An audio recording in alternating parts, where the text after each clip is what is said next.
Like, is it a bit too big for me? No, I'm just asking like the gravity of the moment. Like, how do you feel you'll like? Are you kind of like, yeah, it's time, let's go to work? Or are you kind of like, you're gonna kind of like bask in it maybe a little bit and just kind of like enjoy it and all that? I don't know what's that gonna be like. Well, for some people it may feel too big for them, but when you created the moment, it can't be bigger than you. So I'm calm, cool, collected. I've been boxing my whole life. Amateurs. I've been all over the world. I've been to Italy. I've been to Trinidad. I've been to the UK. I've been all over the US. I've done international duels. I mean, I've been doing this my whole life. I'm embracing it, but at the same time, it's too big. As a matter of fact, the farther away I was, it was big, and I thought that the closer I get to it, the bigger it would get. But the closer I got to the moment, it seems like the smaller it's gotten, because there Cam Buford left no stones unturned, from big to small. And when you know you've done everything right and haven't cut any corners, it's going to give you that extra mental edge. Just last night, we seen Jose with the sauna suit on, sweating, and they told me that right after I just got done eating, and I went on to bed. So, as far as weight goes, there's no weight issues. If y'all follow me on social media, y'all know I eat good all camp long. Thank you to Miss Jordan Hardy over there. But we don't cut corners.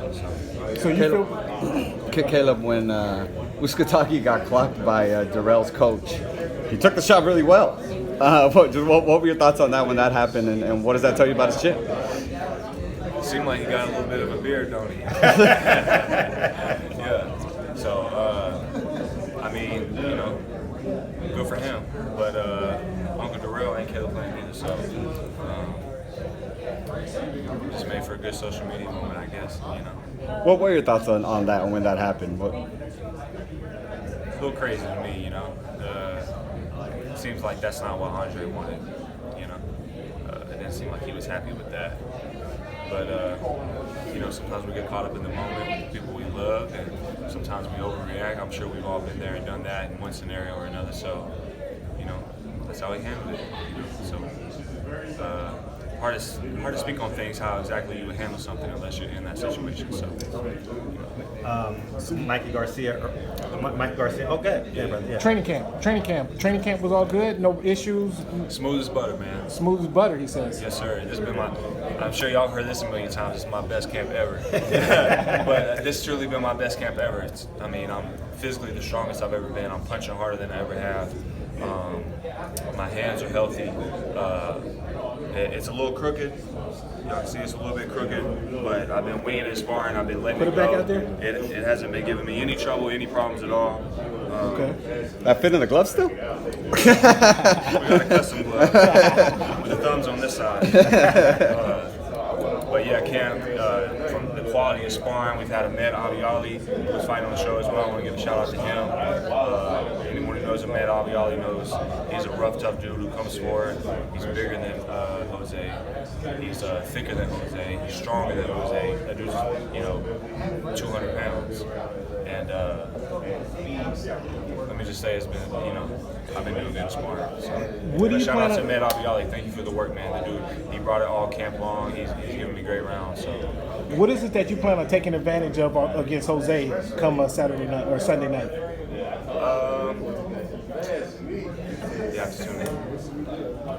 I'll be there. Right. I'll be there. You dropped info on the after party.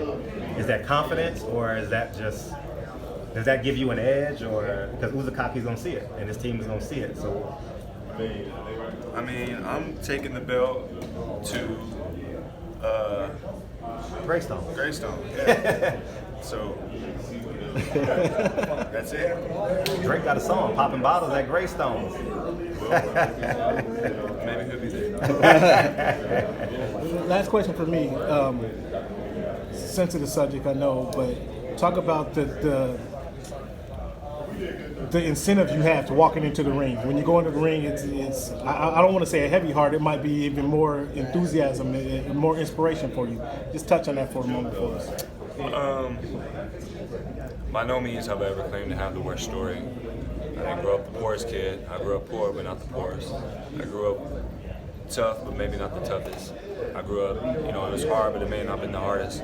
But that story means something to me. And I have been through things that a lot of people haven't. I've been through things that have folded a lot of people and made them great, and I haven't. I said many times, I'm going to keep on saying it. I've taken many defeats throughout my whole entire life. I've never been defeated, ever. I come out the other side every time. Every time. That gives me confidence. So know that I cannot be folded. So help some people going through similar issues. How do they overcome them? How do you put one foot in front of the next? Wake up every morning with a confident personality or a confident outlook. How do you get through it and help others that are going through the same thing get through that? There is no secret. It's no math equation. You stand up out of bed. You put one foot on the ground, and you put another foot in front of it, and you put another foot in front of it, and you just keep going. That's it. And it's up to you. No one can want it as bad as you. No one can want this for me as bad as I want it for me. If there's someone out there who wants it more for me than I do, it's not going to work. At some point, the water's going to get too deep. I'm going to drown. I'm going to quit. So if you determine to make it, you'll make it. If you dedicate yourself to something for 15 years straight, you're gonna sit and tell me you're not gonna be a master at that? Sure. It's the masters who get paid at what they do. Right. You dedicate yourself to 15 years of something, you're gonna be a master at it. Mm-hmm. You know, but pick what you love. You know what I'm saying? My father always told me, do what you love, you'll do it well. Mm-hmm. So. You sound like Malcolm Gladwell. I don't know, you know what Malcolm Gladwell is? Is that before my time? You called me old motherfucker now. Yes. No, but I wanted to ask you about Earl Spence, Mikey Garcia, so we can get this interview with a little bit more legs. What's your take on that fight, Earl Spence? And, Earl, dude's a monster. Great body work, great pressure, great fundamentals.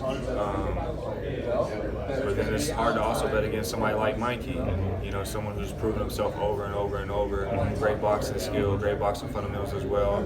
Boxing in his blood, you know. But if I had to put money on it, I'd go with Earl, you know. And he's the bigger dude. Seems as if he punches much harder. You know, he's got a great body attack. So if I had to put money on it, of course, I'd go with Earl. And a big fight in your home.